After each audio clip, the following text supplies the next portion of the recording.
మీరు కొద్దిగా అందరూ వస్తారు ఆయన కొట్టుకుంటారు వచ్చింది. ప్రజలు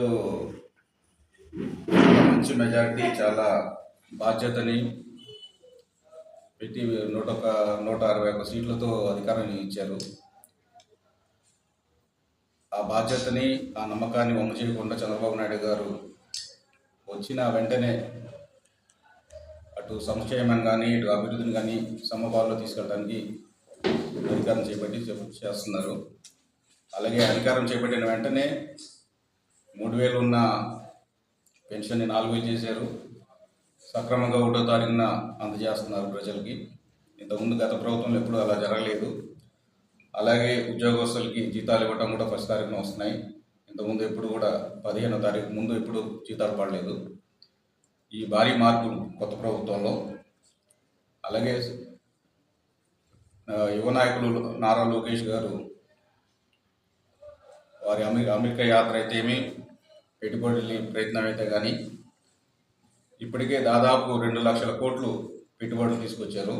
ముఖ్యంగా మన రిలయన్స్ ఎనర్జీతో కుదిరిన ఒప్పందం కానీ అలాగే స్టీల్ అనకాపల్లి జిల్లాలో ఒక స్టీల్ ప్లాంట్ ఏర్పాటు చేసిన ప్రయత్నం కానీ దాదాపు 2 లక్షల కోట్లు విలువది.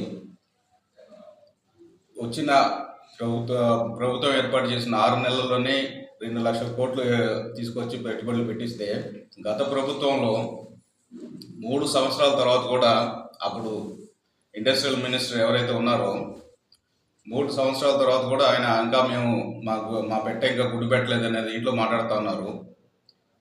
సో ఇక్కడ క్లియర్ కంపారిజన్ చూసుకోవచ్చు గత ప్రభుత్వం ఎలా పనిచేసింది, ఇప్పుడు ప్రభుత్వం ఎలా పని చేస్తుందని.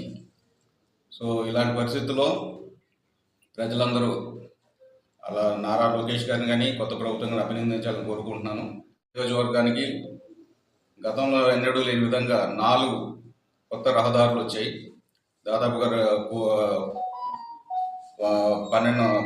120 crores విలువతో 4 కొత్త రహదారులు వచ్చాయి.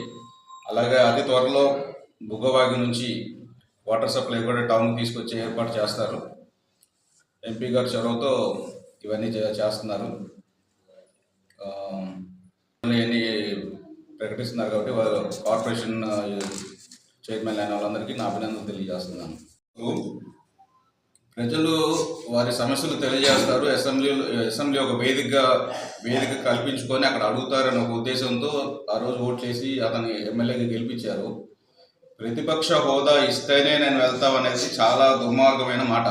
ఎందుకంటే ఇదే జగన్మోహన్ రెడ్డి ముఖ్యమంత్రిగా ఉన్నప్పుడు నేను మీకు 23 సీట్లు ఉన్నాయి, నేను ఒక 4-5 ఎమ్మెల్యే సీట్లు నేను తీసుకోగలిగితే మీకు ప్రతిపక్ష హోదా కూడా ఉండదు అని చెప్పిన వ్యక్తి ఈరోజు 11 సీట్లకే నేను ప్రతిపక్ష హోదా ఇవ్వండి అని అడుగుతున్నాడు. అది చాలా ప్రజలకు తప్పుదోవ పట్టియటం. సో ఏదో ఒక కాలయాపన చేయటం, ఏదో ఒక రీజన్ కావాలని అసెంబ్లీకి వెళ్ళకపోవటం. ఎందుకంటే అక్కడ వెళ్ళి వీళ్ళని ఫేస్ చేసి వీళ్ళని అతన్ని ఇచ్చే బాధ్యతని నెరవేర్చే తత్వం లేదు కాబట్టి వెళ్లకుండా ఉండటానికి ఇది ఒక కారణంగా చూపించుకుంటున్నాడు. అడ్మినిస్ట్రేటివ్ అప్రూవల్స్ కూడా వచ్చేయండి. సో ఫైనాన్షియల్ శాంక్షన్స్ ఒకటి రావాలి. సో ఎంపీ గారు కొత్తగా మొన్న వచ్చినప్పుడే ఆయన ఫారెస్ట్ క్లియరెన్స్ కూడా తీసుకొచ్చారు. సో అడ్మినిస్ట్రేటివ్ క్లియరెన్స్ కూడా ఇప్పించారు. అలాగే ఇప్పుడు ఫైనాన్షియల్ క్లియరెన్స్ ఇస్తారు. అది త్వరలో అది కూడా వస్తుంది. అక్రమ కేసులు ఎక్కడ లేవండి. ఇవన్నీ గత పాపాలే. గతంలో చేసిన పాపాలు ఇప్పుడు ప్రాయశ్చిత్తం చేసుకుంటున్నారు. ఇంతకుముందు పోలీసులు పని చేయలేదు కాబట్టి ఇప్పుడు పని చేస్తున్నారు. ఆ కేసులు ఇప్పుడు కట్టి శిక్షిస్తారు.